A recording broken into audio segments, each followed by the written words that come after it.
So Jesus is the Lion of the tribe of Judah, the root of David. Let's take a look at the Davidic covenant. We find it in 2 Samuel and repeated in 1 Chronicles. Now, therefore, thus you shall say to my servant David. These are instructions that God has given to Nathan the prophet. You shall say to my servant David, thus says the Lord of hosts, I took you from the pasture, from following the sheep, to be ruler over my people Israel. I have been with you wherever you have gone, and have cut off all your enemies from before you, and I will make you a great name, like the names of the great men who are on the earth. I will also appoint a place for my people Israel, and will plant them, that they may live in their own place and not be disturbed again, nor will the wicked afflict them anymore, as formerly. And I bolded that passage there because that hadn't happened yet. You know, the Jews are not in a place, and they've never been in a place where they wouldn't be disturbed again and they wouldn't be afflicted by the wicked. They're surrounded by their enemies to this day. So we have a picture here of this promise being made to David that is yet to be fulfilled. And I believe it's going to be fulfilled in the millennium when Jesus returns, sets things straight, and assumes the throne of David as promised by the angel Gabriel and also prophesied to Isaiah and other places. So even from the day that I commanded judges to be over my people Israel, and I will give you rest from all your enemies. That hasn't happened yet. The Lord also declares to you that the Lord will make a house for you. When your days are complete and you lie down with your fathers, I will raise up your descendants after you, who will come forth from you, and I will establish his kingdom. He shall build a house for my name. This is talking probably about Solomon here. He shall build a house for my name, and I will establish the throne of his kingdom forever. I will be a father to him, and he will be a son to me. When he commits iniquity, I will correct him with the rod of men and the strokes of the sons of men. So probably not talking about Jesus here because of this thing about committing iniquity. We know Jesus didn't do that. Solomon certainly did. But my loving kindness shall not depart from him, as I took it away from Saul, whom I removed from before you. Your house and your kingdom, watch this promise here. Your house and your kingdom shall endure before me forever. Your throne shall be established forever. The promise to David is that his throne will be established and it will continue through eternity. So that's very different than a throne, a human throne speaking. This is something very uniquely different. And if we're going to take God at his word, this is a promise that has not yet been fulfilled, but will be fulfilled coming forth. So God's not done with Israel yet. God's not done with David yet. There's more to be done. And this is what we're seeing unfold, I believe, in the book of Revelation. In verse 17, in accordance to all these words and all this vision, so Nathan spoke to David. So Nathan had this message, and he delivered it to David as instructed. These promises to David and to Israel are yet future. They're going to be realized in the millennium. Now, a rulership was promised to the tribe of Judah way back in Genesis 49, almost at the end of the book of Genesis. This is where Jacob is blessing his sons. Judah is a lion's whelp. From the prey, my son, you have gone up. He couches, lies down as a lion. And as a lion, who dares rouse him up? The scepter shall not depart from Judah, nor the ruler's staff, and that's the rod. We talked about this earlier, the rod of iron that Jesus is going to be ruling during the millennium, and the overcomers, that's us, are going to be ruling with him with his rod of iron. It's a ruler's staff, nor the ruler's staff from between his feet until Shiloh comes. Shiloh is a derivative of peace.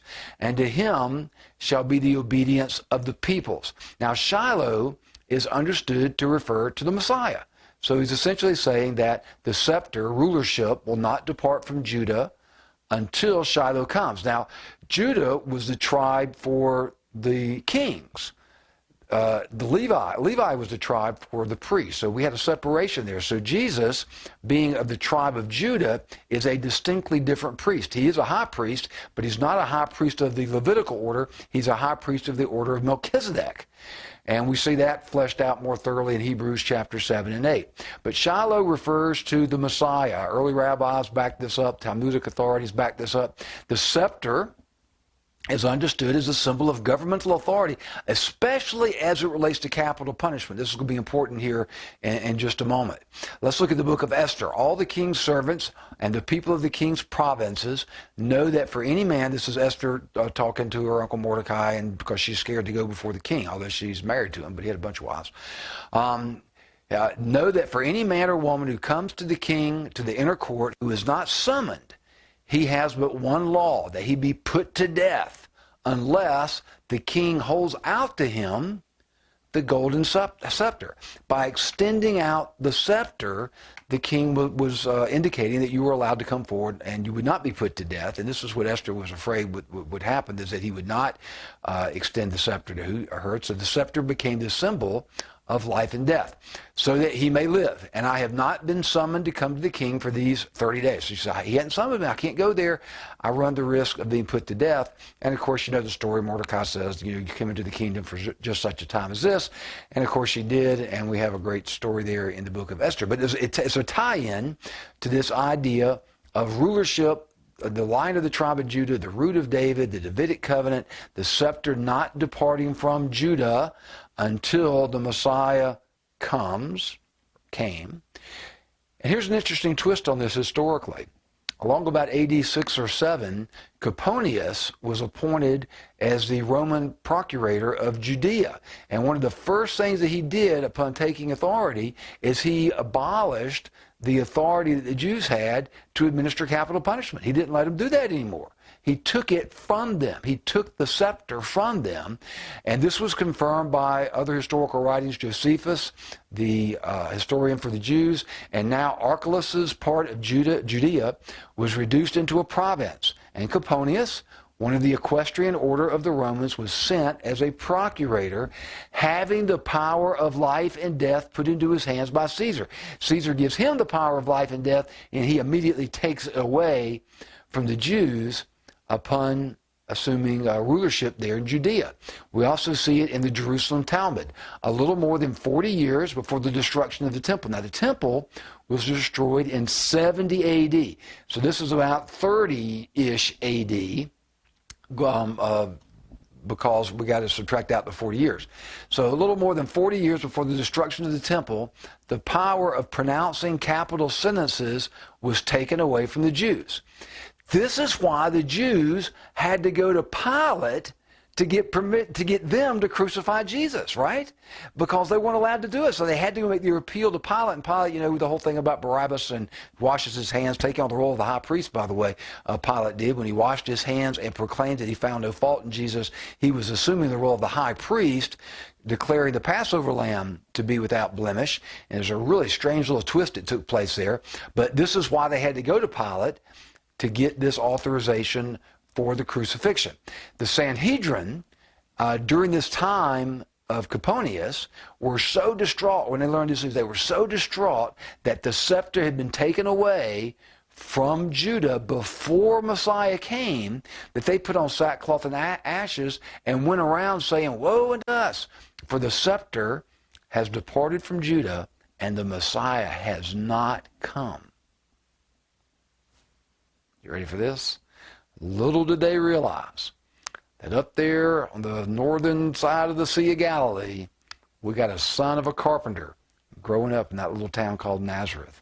And Shiloh had indeed come before the scepter was taken away from Judah, fulfilling the prophecy that Jacob spoke over his son Judah. And it all ties in to where we're going with this line of the tribe of Judah coming on the scene here in Revelation chapter 5. So Jesus has a legal claim to David's throne through both Joseph and Mary. Even though Joseph was not his biological father, he has certain rights and responsibilities by having Joseph as his stepfather, I guess he would be, and Mary, who was, of course, a biological linkage. And that's why we see two genealogies. There's no contradiction here. When you look at Matthew 1 and Luke 3, you see two genealogies of Jesus, and there's some differences there because one of them is tracing his genealogy down Joseph's line, or back up through Joseph's line, and the other is tracing his genealogy up through Mary's line. So it's fascinating to look at this. Joseph was a descendant of David's through his son Solomon, but Mary was through the son Nathan. And so that brings us to a good point to stop as we're going to get into verse 6 of our study here as we continue to see this dramatic moment where the Lion of the tribe of Judah is going to show up on the scene.